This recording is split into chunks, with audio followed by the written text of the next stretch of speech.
In this video, we will understand about diauxic medium, diauxic growth medium.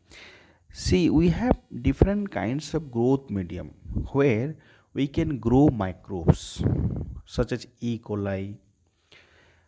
But when we take two different sources for a single microorganism to grow, what should be the growth pattern that we will understand in this video. So, in a diauxic growth medium, two kinds of carbon sources are used for development of the microbes. If two different sources of carbon, suppose lactose or galactose or any two different sources of carbon is utilized in the growth medium, then that kind of growth medium is called diauxic growth medium. And this term is used in microbiology to describe a growth pattern of certain microorganisms. This term is utilized. So, we can understand what is the growth pattern of a microorganisms, or we can also understand how a microorganisms responds to two different food sources or carbon sources. Okay, so when provided with two different carbon sources in their environment, okay, then diauxic growth involves two phases of growth. Okay, two growth phases involved, characterized by a temporary halt in growth between the two phases. See, when a microbe grows in a growth medium, what happens when the growth medium is having one medium which is depleted? Then what happens? The microbe organism will switch from one growth medium, not growth medium, one carbon sources to another carbon sources. So it will take some time to adapt itself. So in that period there is no more growth of that particular microorganisms. So there is a halt. So here is how a diauxic growth medium works. First, initial carbon sources. When microorganisms are placed in a growth medium containing two, they often preferentially consume one carbon sources over the other. It means the microbes will choose first carbon sources, then other sources.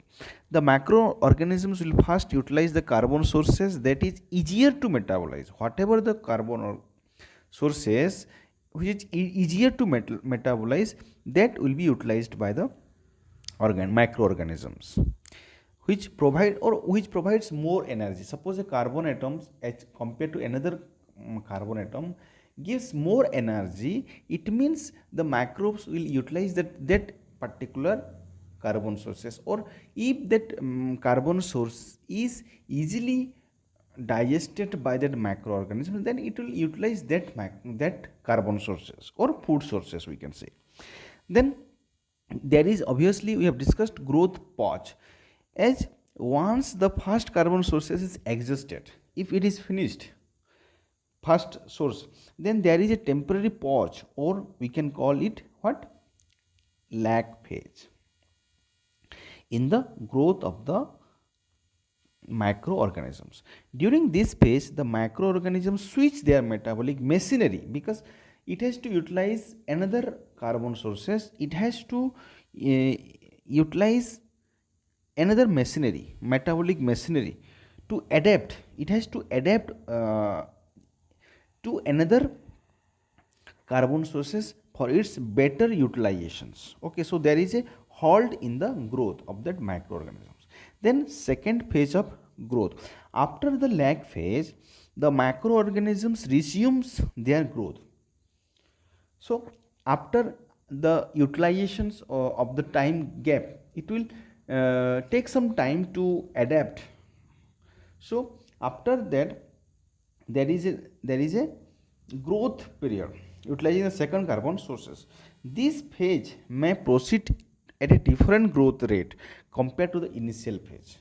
Okay, there will be a different growth phase as compared to initial growth phase. Initial growth phase means the first carbon sources phase.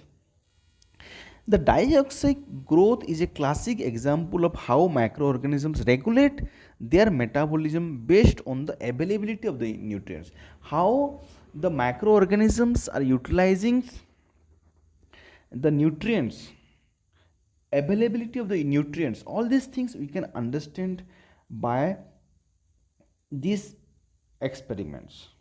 So is a classic example how microorganisms regulate their metabolisms based on the availability. They can regulate the metabolisms. Okay, it demonstrates that their ability to adapt changing environmental conditions by switching between different metabolic pathway. Because see, when we are also going to a different locations, we try to adapt in that environment.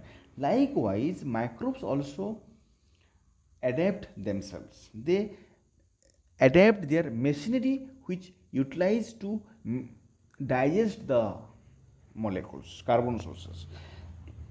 The dioxide growth has been extensively studied in bacteria such as E. coli, and it has contributed to our understandings of microbial physiology and regulations of gene expressions. See here, one also you can see operand concept, how the microorganisms utilize the operands, whether it has to switch up or switch on the genes, all these things, lag operand or any operand systems, how it will switch on the genes, how to switch off the genes based upon the availability of the nutrients in the growth medium. Okay, so if you see this picture, you can see there is one curve here and another curve here.